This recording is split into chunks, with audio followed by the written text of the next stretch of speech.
Hallelujah. Hallelujah का क्या मतलब है? कि खुदावंद की तारीफ हो।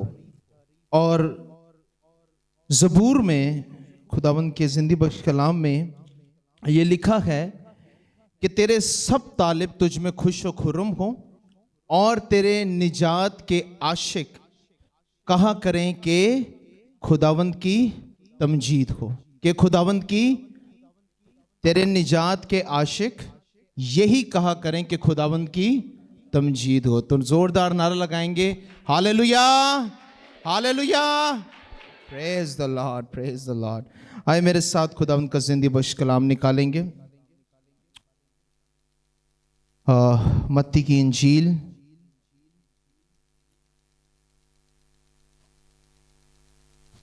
उसका 7वां बाब है।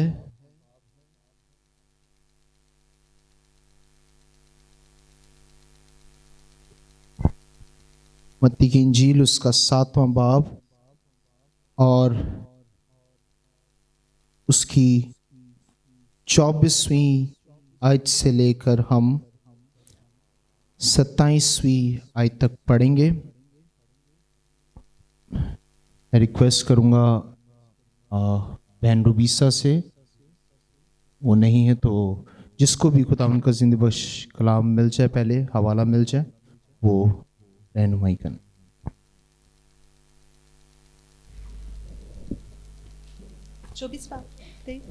जी।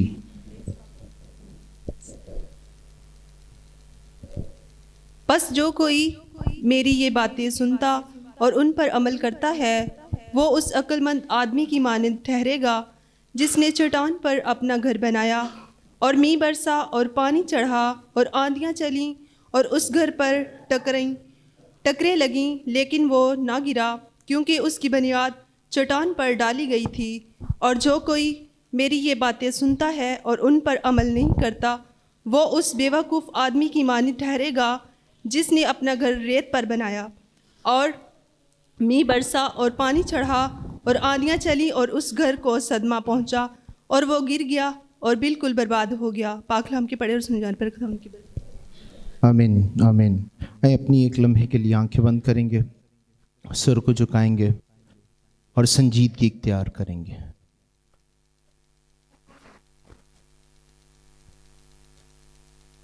खुदा जिंदा आसमानी बाप, तेरे हुजूर आते हैं, तुझे धन्यवाद कहते हैं, तुझे हम तारीफ बुजुर्गी के लायक है। पापा आसमानी, कलाम जो पढ़ा गया खुदावंद, इसे समझने में खुदावंद तू हमारी रहनुमाई करना। रुल कुदस खुदावंद तू हमारा हादी मददगार बन, समझा ताकि खुदावंद ये कलाम हमारे दिलों पर खुदावंद ये खुदावंद ठहर जाए और खुदावंद हम इसमें 100 गुना फल लाने वाले हों। खुदावंद यीशु मसीह नासरी के नाम में दुआ मांगते हैं, आमीन, आमीन। ये जो हमने तमसील पढ़ी ये 2 लोगों के बारे में है।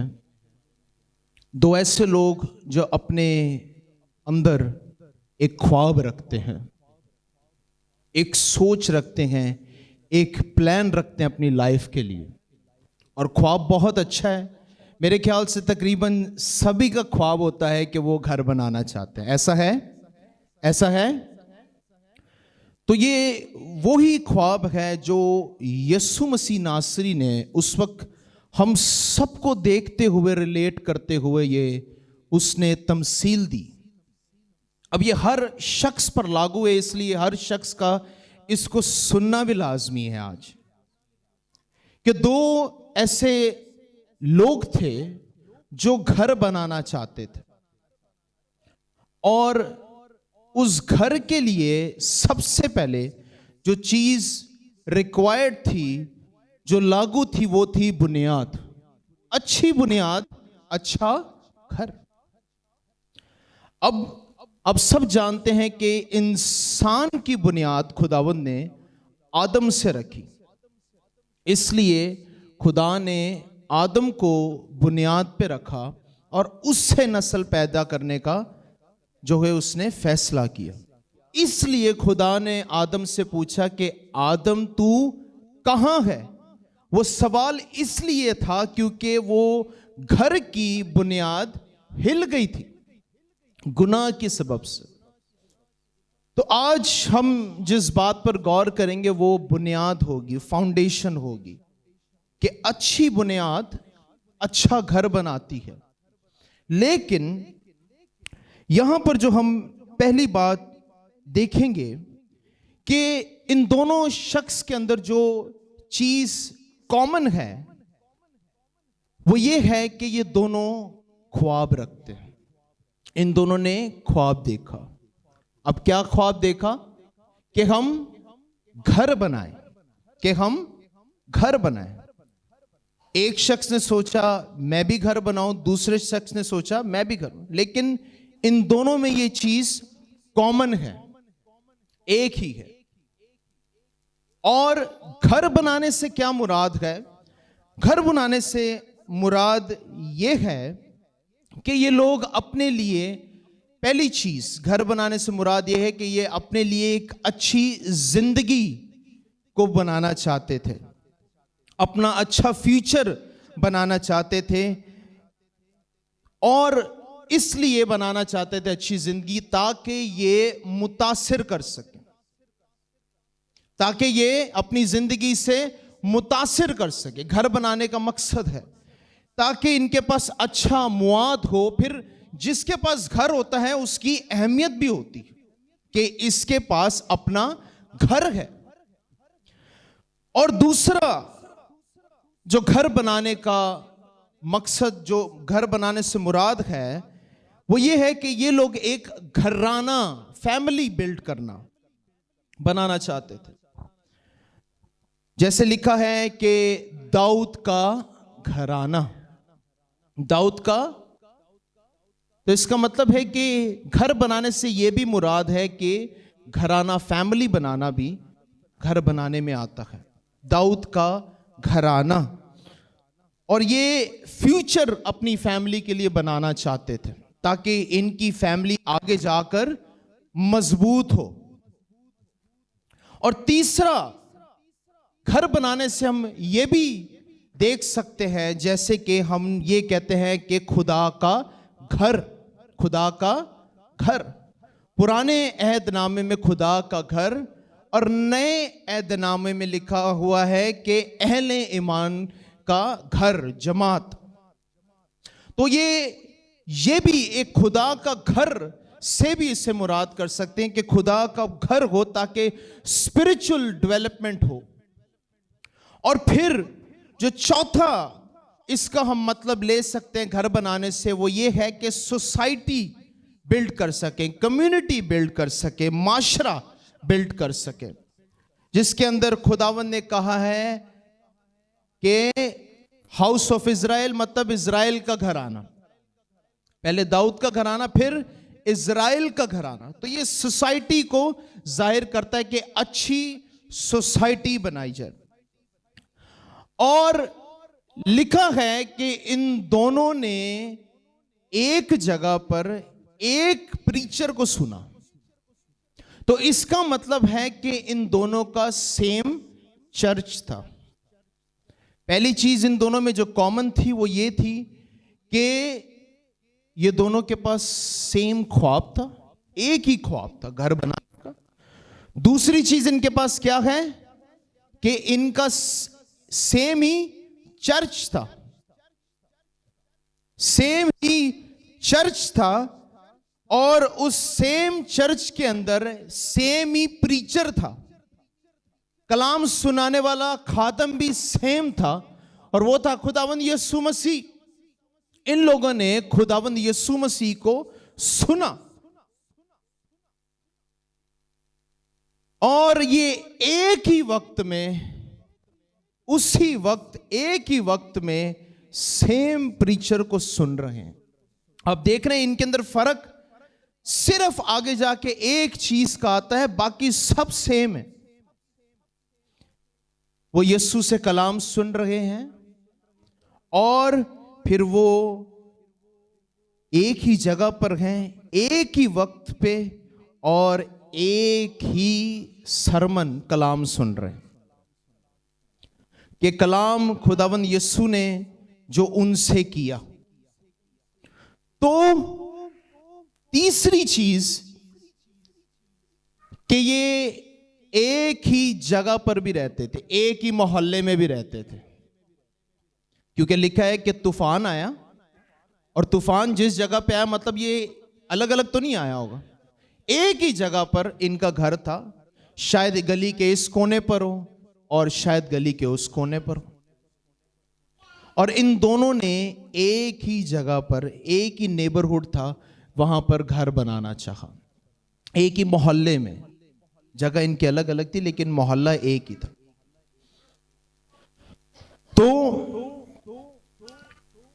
अब क्या हुआ कि तूफान आया। तूफान हमेशा नेगेटिव चीज को जाहिर करता है, जैसे कि मुसीबत, परेशानी, दुख, तकलीफ, कुछ भी। और वो तूफान ने इन दोनों के घर को डिस्टर्ब किया, और डिस्टर्ब जब किया तो मेन चीज जिसने एक शख्स को कायम रखा और एक शख्स का घर गिर गया, वो ये थी कि उसकी बुनियाद कमजोर थी और उसकी बुनियाद ठीक थी।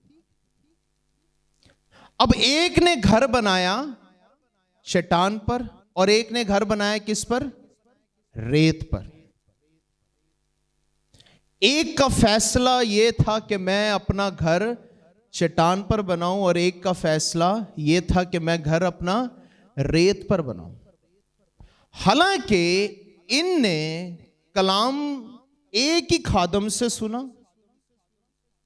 एक ही कलाम सुना, एक ही वक्त पर सुना, लेकिन इन शख्सों के अंदर, इन दोनों लोगों के अंदर जो फर्क था वो एक ही फर्क है कि एक बेवकूफ कहलाया गया और एक अक्लमंद कहलाया गया। एक क्या कहलाया गया? बेवकूफ, और एक अक्लमंद कहलाया गया।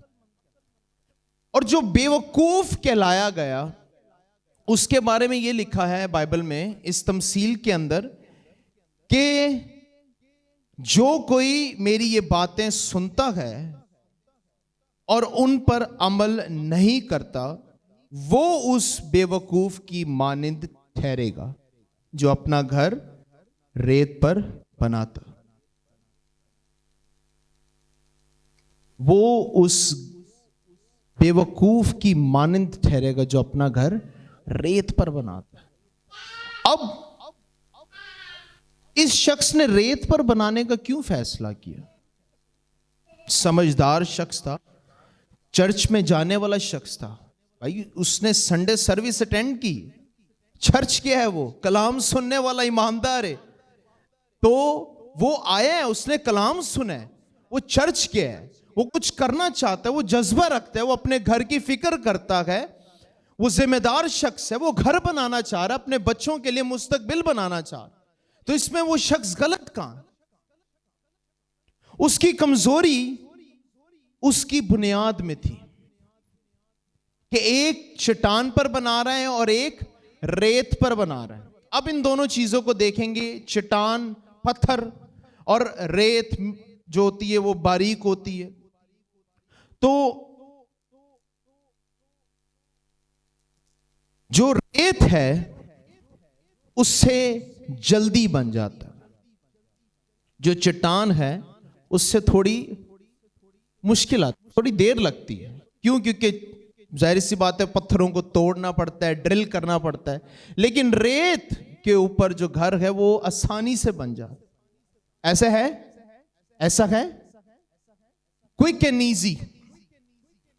और फिर जो उसमें तो टाइम लगता है, उसमें टाइम नहीं लगता, क्योंकि उसमें टाइम लगेगा, मजदूर लगेंगे। ऐसा ही है भाई, मजदूर लगेंगे, उसमें फिर टाइम लगेगा, कटाई होगी, फिर शेप बनाई जाएगी पत्थरों की।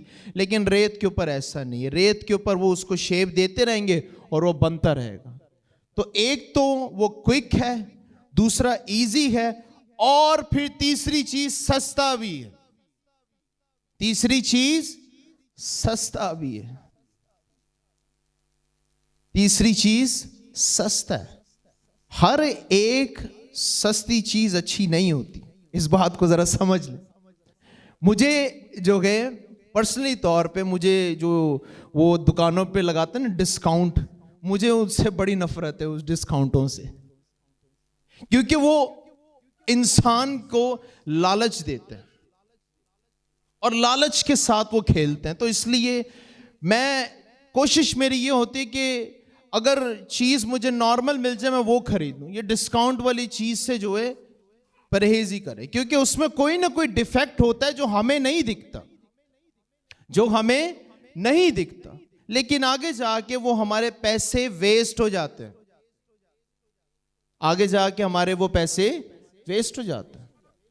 अच्छा है, पैसों की बचत करनी चाहिए, लेकिन ये वो मार्केट वाले कहते हैं कि ये उनकी ट्रिक होती है, माइंड ट्रिक होती है, कि वो लोगों को घेरते हैं। इसलिए वो सस्ती रेत सस्ती और पत्थर महंगा। क्यों महंगा? इसलिए वो पहाड़ों से तोड़ेंगे, पहले उसके ऊपर हैवी मशीनरी लगेगी, ड्रिल किया जाएगा, फिर एक एक ब्लॉक करके, वो जो एक एक दो दो ब्लॉक करके बड़े बड़े वो लाएंगे, फिर उनकी वहां पर कटाई होगी, फिर उसको खड़ा किया जाएगा। बड़ा लंबा प्रोसेस। तो इंसान जो होता है ना, वो बस जल्दबाजी। एक मैं आपको बात बताना चाहता हूं, जिंदगी में कोई भी चीज शॉर्टकट से नहीं होगी। शॉर्टकट नाम की कोई लाइफ में चीज नहीं, आपको कोई शॉर्टकट लेने की कोई जरूरत नहीं है। मसीहों को खासकर ये बात को समझना चाहिए कि एक प्रोसेस है और उस प्रोसेस से आपको गुजरना है। अब चाहे हंस के गुजरे या चाहे रो के गुजरे, लेकिन गुजरना उस प्रोसेस से। क्विक स्कीम, जल्द शॉर्टकट, ये सब खतरनाक है ईमानदारों के लिए। इसलिए ये दो शख्सों की, दो इन लोगों की जो तमसील है जो हम पढ़ते हैं, ये इसी को डिफरेंशिएट करती है, दो लोगों के बारे में बताती है। अच्छा, कुछ लोग बड़े होशियार भी हैं, कुछ लोग ऐसे होशियार हैं कि वो जो है रेत को और पत्थर को मिक्स भी करने की करते हैं। ऐसा है, पैसे बचाने के चक्कर में कुछ लोग रेत और पत्थर को मिक्स भी करने की करते हैं कि जी हमारा थोड़ा सा ये भी सिस्टम बन जाए।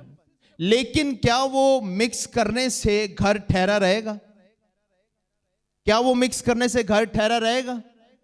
बताएं जरा, तूफान आएगा, ठहरा रहेगा? अब रेत से मुराद है दुनियावी और चट्टान से मुराद है रूहानी। तो ऐसा मुमकिन है कि दुनियावी और रूहानी मिक्स करके हम खुदा को हासिल कर सके, या हम खुदा से कुछ हासिल कर सके। ऐसा है। तो कुछ ईमानदार ऐसे हैं जो अपनी दुनियावी हिकमत से रूहानी काम को मिक्स करके जो है वो बनाना चाहते हैं अच्छा घर, अच्छा मुस्तकबिल, अच्छा माशरा, अच्छी फैमिली। लेकिन खुदा की नजर में ऐसा बिल्कुल नहीं है। जिंदगी में ऐसा फैक्ट है कि ऐसा बिल्कुल नहीं हो सकता। फिर बाइबल में यह लिखा है कि कलाम जो एक ने सुना, जो अक्लमंद कहलाया, उसने सिर्फ सुना नहीं बल्कि उसने क्या किया, उसमें एक खासियत थी कि उसने वही कलाम जो उस वक्त उस खादम ने किया, वही खादम का कलाम उसने सुनकर उस पर अमल किया। उस पर सुनकर क्या किया? अमल किया। अब सारी बात यहां पर के अमल करना। अब उसने भी तो कलाम सुना ही था, क्या खादम ठीक नहीं था? वो तो खुद कलमा खुदा था, लिविंग वर्ड ऑफ गॉड। क्या उसका समझाने का तरीका ठीक नहीं था? या क्या उसने बाइबल का सही ट्रांसलेशन नहीं उठाई थी? या मतन ठीक नहीं था? अमल से सारी बात थी। अब उसने सुना तो ठीक, एक ईमानदार ने सुना लेकिन उसने अमल नहीं किया। एक ईमानदार ने सुना और अमल किया, क्योंकि बाइबल की जो हिकमत है वो खुदा की सच्चाई को जिंदगी की हकीकत पर लागू करने से सलाहियत और जिम्मेदारी। अब जो खुदा के कलाम में लिखा है, मत्ती 15वें बाब की 6ठी आयत के अंदर लिखा है, बस तुमने अपनी रवायत से खुदा का कलाम बातिल कर दिया। निकालेंगे मत्ती 15वें बाब और उसकी 6ठी आयत के अंदर लिखा है। अब ये उनके लिए जो रेत के अंदर पत्थर डालकर फॉर्मूला नया बना रहे हैं, नया फॉर्मूला बना रहे हैं, खुदा की हिकमत के अंदर अपनी हिकमत, अपनी चीज को इन्वॉल्व करके वो एक अच्छा और बेहतरीन घर बना रहे हैं। तो होता ये नहीं है कि खुदा उस पर काबिज आ जाता है। होता क्या है कि तुमने अपनी रवायत से खुदा का कलाम बातिल कर दिया। अपनी रवायत से, अपनी रवायत से नहीं, हमें ये नहीं करते, हमें ये नहीं होता, हमें ये रवायतें नहीं है, हमारे तो बुजुर्ग ये करते रहे। अरे भाई, बुजुर्ग करते रहे हैं, करते रहे होंगे, लेकिन उनके पास कलाम नहीं था उस वक्त। जितना उनने किया अच्छा था, बेहतर था। उनके दौर में कभी भी उन पर तनकीद नहीं करता। जितनी उनके पास उस वक्त उनकी हिकमत थी, दनाई थी, उनने बहुत अच्छा किया, इसलिए तो हम आज यहां पर हैं। लेकिन अब हमें उन रवायतों से ज्यादा खुदावंद के कलाम पर तकिया करना, उस पर अमल करना है, तो ही तूफान तो आएगा। ये ना समझे कि तूफान नहीं आएगा। शायद मैं अच्छा ईमानदार हूं या शायद मैं रोजे ज्यादा रख रहा हूं तो तूफान नहीं आएगा। तूफान आएगा और उसको भी छुएगा जो कलाम पर अमल करता है, और उसे भी छुएगा जो कलाम पर अमल नहीं करता। लेकिन एंड रिजल्ट ये देखना है कि कौन कायम रहता है। अब ये दोनों शख्स बैठे चर्च के अंदर ऐसे हालेलुया करते हुए कि आप इन्हें पहचान नहीं सकते। लेकिन इनकी जो असल पहचान होती है वो तब होती है जब तूफान आता है। इनकी असल पहचान कब होती है? जब तूफान आता है। पहले तो ये चर्च में अपने पूरी रवायत के मुताबिक चल रहे हैं, लेकिन जब तूफान आता है तब इनका असल वो शो होता है इनके अंदर कि किसने अमल किया और किसने नहीं किया। और ऐसा ही कुछ वाकया हुआ जब खुदावंद यीशु के शागिर्द उस कश्ती में थे, और उस कश्ती के अंदर यीशु लिखा है सो रहा था। और क्या हुआ कि तूफान आया, आंधी आई और तूफान आया। अब ये लोग कोई आम लोग नहीं थे, ये ऐसे तूफानों को बहुत झेलते रहे हैं, इन्हें सारा पता है।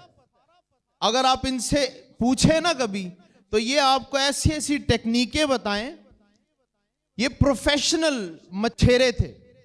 पतरस कोई छोटी उम्र, हल्की उम्र का नहीं था, शादीशुदा था, उसके बच्चे थे, 2 भाई थे, उनका बाप था उनके साथ। ये बड़े लोग थे, मचोर लोग।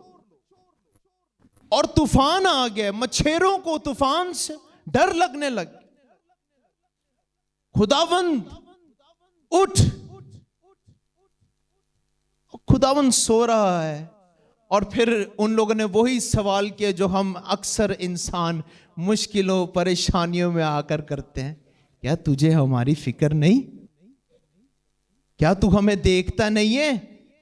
हम पर तूफान आ रहा है, हम पर मुश्किलें आ रही हैं।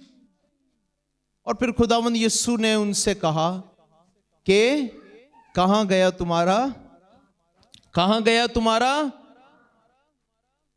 तुम्हारा ईमान?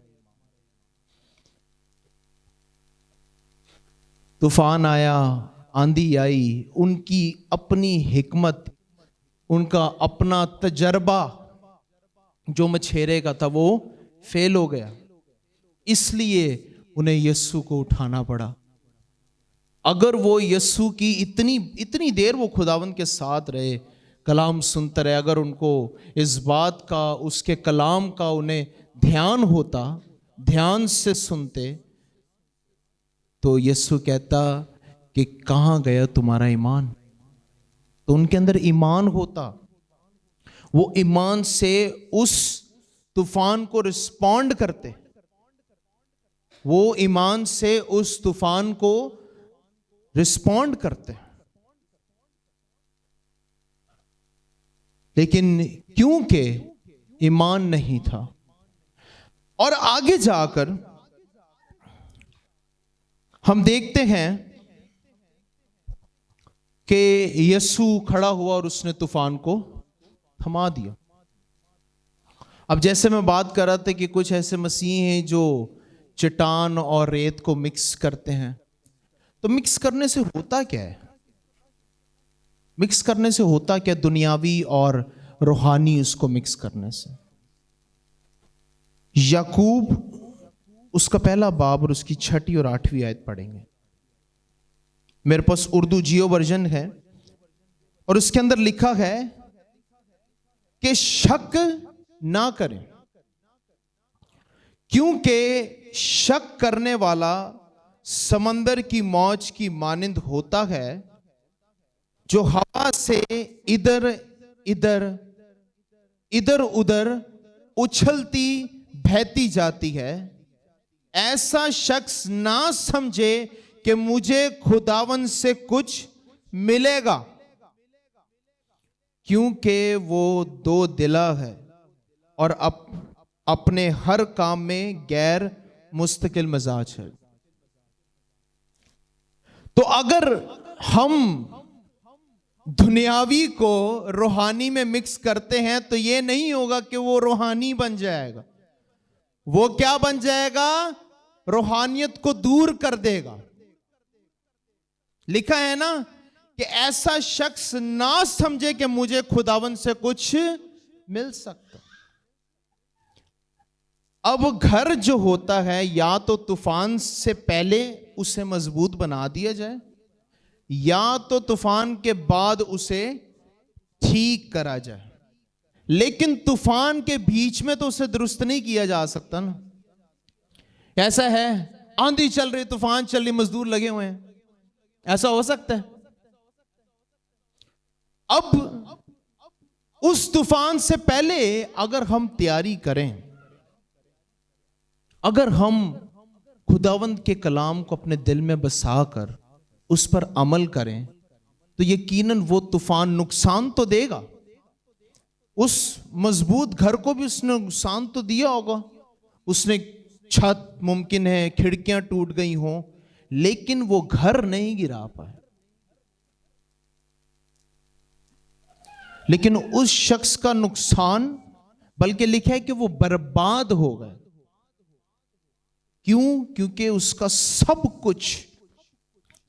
कुछ बर्बाद हो गया। तूफान के अंदर आप घर को दुरुस्त नहीं कर सकते। वापस तूफान आ रहा है, अब आप वापस से घर बनाओगे, बुनियाद खोदी, जल्दी से जी चट्टान डाले और उसके बाद दुरुस्त किया, ऐसा नहीं हो।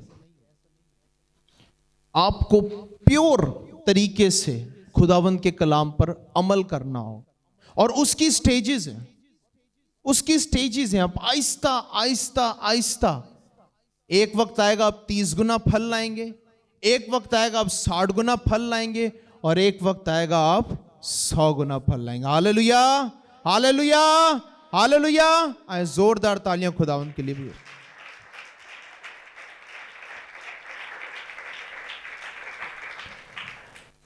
इसलिए लिखा है कि आपकी बुनियाद आपके मुस्तकबिल का फैसला करती है। आपकी बुनियाद आपके मुस्तकबिल का फैसला करती है। अभी वक्त है, तूफान नहीं आया, अभी वक्त है, तूफान नहीं आया, तो आए अपने दिल में इस बात को ठहराएं कि छोटी से छोटी बात जो खुदावंद के कलाम से मुझे खुदा का खादम सिखाता है, मैं उस पर अमल करूं। छोटी से छोटी बात जो मैं खुदावंद के कलाम से सुबह पढ़ते वक्त सीखती हूं, मैं उस पर अमल करूं। अमल ने सारा डिफरेंस किया है, सुनने ने डिफरेंस नहीं किया। अमल रिजल्ट लाया है, सुनना रिजल्ट नहीं लाया। सुनते तो रहते हैं, लेकिन जो उस पर अमल किया है, जो एक्शन किया है, वो सारा काम। इसलिए हिकमत को कहा जाता है अप्लाइड नॉलेज। वो इल्म जो अप्लाई किया जाए, जिस पर अमल किया जाए। तो मिक्स करें, अपनी चलाएं, या उससे कोई फर्क नहीं पड़ेगा। जरूर है कि खुदावंद के कलाम की बुनियाद हम अपने घरों में डालें, अपनी जिंदगी में डालें, अपने घर में डालें, अपनी कम्युनिटी में डालें, ताकि वो तूफान जब आए तो बुनियाद की वजह से आपका घर मजबूत रहे और उस तूफान से लड़ जाए। Hallelujah, hallelujah. आए अपनी आंखें बंद करेंगे, सर को झुकाएंगे और हम दुआ करेंगे। Hallelujah, hallelujah. तेरी शुक्रगुजारी करते हैं खुदावन, तेरी शुक्रगुजारी करते हैं। Hallelujah. Yes Lord, yes Lord. और रे रे रे रे रे सूखे रे रे वेन थोरो रवास। हालेलुया। बाप आसमानी तेरी शुक्रगुजारी करते हैं, तेरी भलाई, तेरी रहमत, तेरे फजल के लिए। हालेलुया बाप, तेरी शुक्रगुजारी करते हैं तेरे बेटे खुदाबंद यीशु के लिए, खुदाबंद तेरे कलाम के लिए, खुदाबंद जिसने हमें मजबूत किया, तकवीयत दी खुदाबंद, जिसने हमें जोर बख्शा खुदाबंद, हम तेरी शुक्रगुजारी करते हैं। Yes Lord, yes Lord. आए दुआ करेंगे, बुलंद आवाज से दुआ करेंगे।